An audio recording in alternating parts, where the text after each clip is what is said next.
Yeah, man, my name's Kevin Christian, and I'm on remote neural monitoring.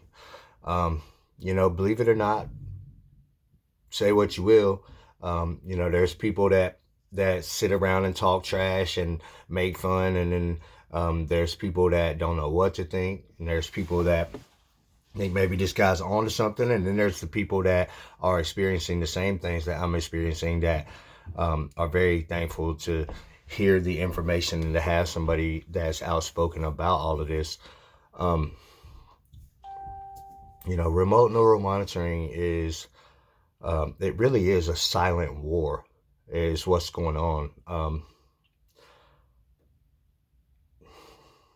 And I want to say in the future, but really right now, as I'm speaking, war is being waged around the world, all around the world, and people that have access to neural monitoring are waging this war without thinking twice about what they're doing. And, whoever controls satellites and internet, that's who's leading the way in this war. And it's a very evil thing that's going on. They've turned people against people. Um, for example, like I'm on remote neural monitoring. Okay, so are the same people that are attacking me. Linked into this satellite broadcast computer system, and these people that have access that have become addicted to mind control. So all they do is sit around. They don't have jobs. Some of them probably do. Some of them do okay, but the guys that I'm dealing with, they don't. They don't have jobs. They don't do anything. All they do is sit around on mind control all the time. They wear this little headset thing over their head that emits, it's like an amplifier. It emits the signal that they're receiving directly right into their mind, and they can receive the thoughts and visions and everything that somebody else's mind is processing. So your mind processes, and they can receive that, and it's just like it's their own thoughts. And um, that's one thing that's happening, and that's mind control. That is a form of mind control, and it is what they have become addicted to. It's what they love, is mind control, being mind controlled in a way that they're receiving somebody else's processes. So, it's not like it just makes them do whatever. It's just not really like that. Um, I can't think. I want you to walk into traffic, and then these gang stalkers are gone.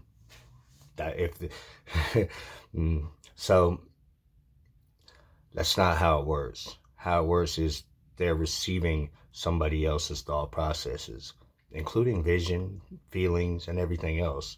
And for somebody that's less intelligent, that isn't very creative, or doesn't have the capacity to comprehend a lot of things, it's becomes a thing where they have to be on mind control with somebody who is creative, and somebody that does have the capacity and the intelligence to process thoughts in a way that they can't achieve on their own.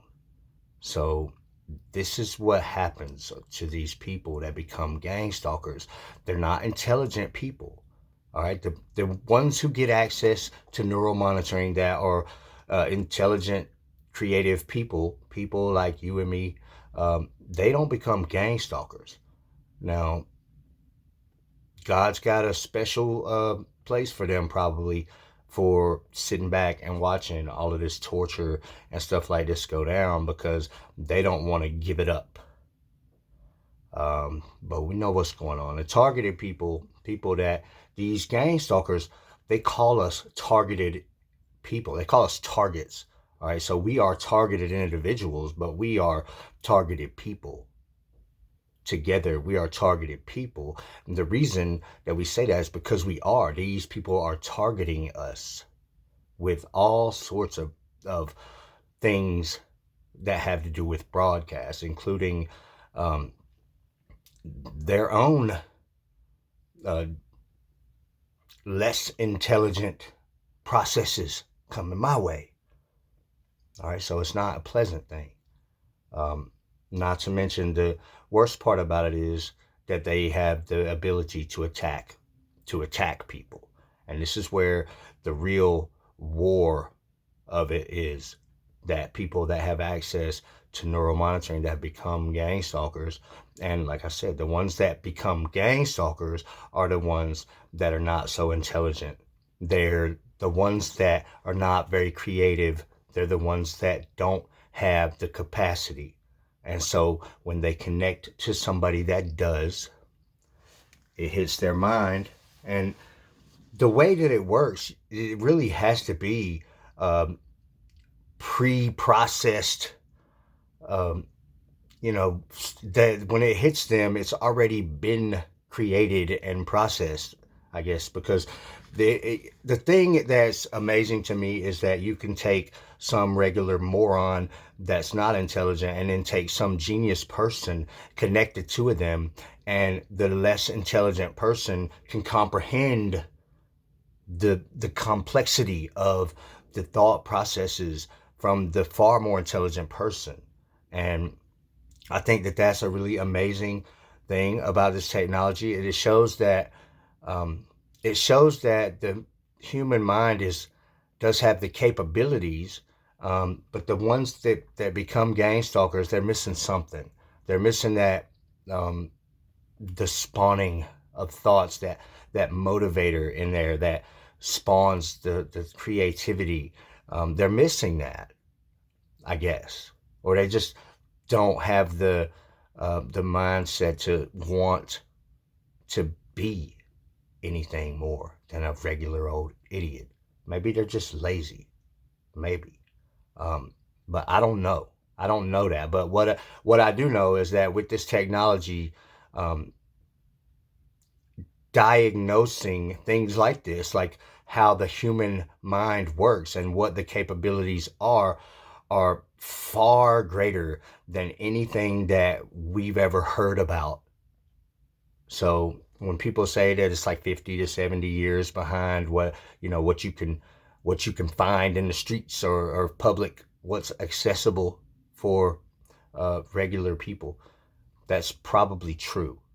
Okay, I believe that using broadcast technologies to read someone else's thought processes. I want to say read their mind. It is read their mind or read their thoughts, but it's not just thoughts. I mean, if I see something, okay, and when a gang stalker or somebody with access to this technology, when they see something, they don't see what you see from your eyes. Okay, they do in a sense, but there's a process that happens when you see something. Your eyes see, it reflects what's out in front of you, reflects off of your eyes, and it goes through there and your mind processes that. Okay, so you see that, and that processed information is what they're receiving. And so they don't see what you see, they're not seeing through your eyes. Okay, they're seeing what your mind has processed from your eyes. So in a sense, it's the same thing, but there's just a proper way to understand it. And um, when when they receive you, that's how they receive it. And then when they see what you see, they see it in their mind as if they were seeing it. That's why the mind control headsets that they wear a lot of times, it, if you've ever seen them, you'll see that they have eye covers on. These gang stalkers that are on mind control, they have eye covers on, and when they're living as broadcasting on them, they can be on mind control, right? They can just be awake and have this. It's about like this hat right here, not much more. It's like I got a little strap that comes around. Um, but if they just have that on, they could be, um, awake and alert, sitting up as a functional human. But when they really set it up to be like a broadcast, because they can live as a broadcast, like literally like a Star Trek hologram, they can live as a broadcast. And when they go into that setting and activate that, it puts them into this subconscious sleep state. Um, the gang stalkers that I've dealt with, and it's been many, they all universally would call it being catatonic. And it's like a subconscious sleep state where they're pretty much physical body is incoherent and asleep, while their mind is connected with a broadcast, and they're fully awake, living as a broadcast of why they sleep. And that allows them to be awake 24/7, not physically as a human, but mentally they can be awake 24/7. And even as a broadcast, living as broadcast, they're able to access anything that's cyber, like a website or anything that's online. If it's on the internet, they can access that and do things that have to do with internet things. They can do all of that as broadcast. And so, for example, all right, if you have some sort of thing that you do online that's business to make money, well, you could do that while you sleep. So you could effectively work all day, come home, have your little evening, and then go to sleep. And then while you sleep for 8 hours, you could do a shift doing some sort of online business, as long as you can do it online without having to be a physical human to do any sort of work. You could do that. And um, I'm sure that a lot of people that have access to this technology use it for a lot of different things other than gang stalking. But the ones that become gang stalkers, they're not that intelligent. They're very addicted. And once they've experienced a higher level of consciousness, a greater um, intelligence, then they don't want to go back. They don't want to go back to being themselves because they're not that smart. They're not successful. They're not. People got this idea in their head that gang stalkers are walking around and at the Walmart and they're getting all gift cards and free stuff every day and all this, and that's not how it works at all. Gang stalkers are literal junkies that are so overwhelmingly addicted to mind control that they rarely leave their house. They stay on mind control, living as broadcast most of the time because they can't be what you are. And targeted people, by default, because of the way that it works, targeted people are very creative, genius, intelligent people. And that's pretty much, or just very entertaining. One way or another, these gang stalkers that want to be connected to them 24/7, there's a reason for that. All right, you got to understand, when they're connected to you, they're receiving you. All right, so you want to receive some idiot, some lame person, some kind of pathetic loser. You want to receive them all day, every day. Not for days or weeks, but months and years. No, nobody would choose to do that.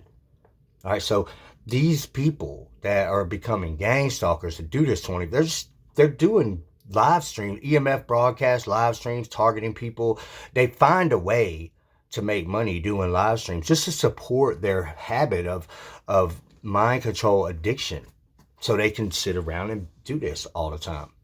And that's really the bottom line, is they're doing what they do on live streams to support their overwhelming addiction to you, to your mind. You're their drug of choice. And they don't want to go back. They don't want to go back to trying to be themselves. All right. And I don't know why, really. I don't know if they're really just missing something, that they don't have the capability, or if they just don't have the inspiration or drive to be anything better than what they are. So, um, the worst part, though, is what I experience a lot of is jealousy. The guys that are on my neuromonitoring, that they've been on here for years without stopping. And I had a bunch of other people, in the beginning, when it was like all starting off, like 5-6 years ago. I had other people, lots of them, and they may still be around and connecting and stuff like that, but they're not talking to me 24/7, and they're not attacking me like these 3 guys that I have on my channel now. And I'm dealing with 3 older men that are in between like 55 and 65, and their family, their whole family has become gang stalkers. I know who put me on remote neural monitoring, and I know who these guys are that have been given access to my neural monitoring, and they're all on neural monitoring also. That's the only way they can do this. But a lot of times they're jealous. They get really jealous. You know, like I had this girl text me a little while ago, and I met her 2 weeks ago out at this place, and we talked for like a day, but then it just kind of, I'm busy, sure she is too, and I didn't hear anything else. But then she hit me up a little while ago, was like, you know, what's up, like blah blah blah. And oh my god, these gang stalkers started getting all worked up in a frenzy. I started to fall under attack. Now they get jealous. If I think about certain things, they'll punish me for my thoughts because they have the capability. So they're connected to me. If they don't like what I'm thinking about, if they don't like what they're receiving from me, unconsensually, I might add, then they will attack me. And it's an absolute form of torture. It hurts extremely bad when they start to attack me. They usually attack me in vital areas like my heart, my genitals, my head. They've been attacking my feet a lot for um, about a week or two, probably. They've always been attacking me, but these feet attacks, I call it bone torture. And it's really bad. It hurts really bad. They try to do things to hurt you as much as they can. They want to control you by way of torture. But, you know, if you did everything that they asked, they would still attack you. And one of the reasons is because they can't be you. All right. And I guess they could try to be better, but they don't want to. They just want to hate you for being better. So these are the type of people that would rather try to destroy you than try to better themselves. And a lot of times it results in physical violence and attacks on the targeted person. Um, you know, sometimes it's just a matter of somebody wanting to destroy you for whatever reason. And if that person puts you on remote neural monitoring, put a bunch of gang stalkers attacking you every day and talking to you with artificial telepathy, and I mean, I've seen it. I've seen people whole lives collapse, and you know, they did a pretty good job messing my life up in the beginning years ago. But who would have thought that I was gonna be the guy? But yeah, I am that guy now. I became that guy because I wanted to, because I wanted to get the word out and tell everybody else what's really going on with remote neural monitoring and gang stalking. So these guys are on my channel 24/7, and they do live streams. And you know, you always see me check my meter, right? Let me just check it on this video too. Okay, so yeah, not much. It's like what, 47 to 40, 47 to 49 range. Really, that's pretty much normal. That's for micro Teslas, okay? And